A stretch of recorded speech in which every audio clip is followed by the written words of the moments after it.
Hello friends, તો હું આવી ગઈ. આજે સાડી પહેરી છે.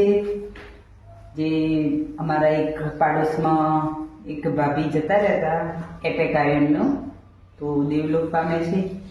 તો એમનું આજે બેસણું હતું રવિવારનું, તો હું જઈને આવી બેસણામાં. અને હવે જો દાળ ભાત અને આ શાક બનાવ્યું છે. અમારા એક મોટા સસરા અહીંયા રહે છે એકલા, તો એ ભાવેશ કહેતા આવે છે જમવાનું છે, તો આવે છે તો પછી જમવાનું તૈયાર થઈ ગયું. હવે રોટલી બનાવી દઉં, પછી બધાને જમવા બેસાડી દઉં. માણસ કેવું અચાનક જ જતું રહે છે, કોઈ ભરોસો હોય છે માણસને? સરસ બધા સાથે બેસીને વાતો કરતા હતા અને અચાનક જ એટેક આવ્યો. દવાખાને તો જવાનું જ હતું, એમને તકલીફ હતી, થોડી સોજા ને એવું બધું આવ્યું હતું, અને અચાનક જતા રહે. બોલ, 63 વર્ષ ઉંમર હતી એમની.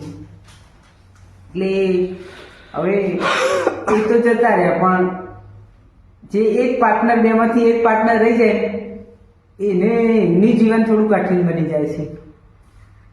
તમે કોમેન્ટમાં કહેજો કે કેવું ફીલ થાય આમાં. જય શ્રી કૃષ્ણ.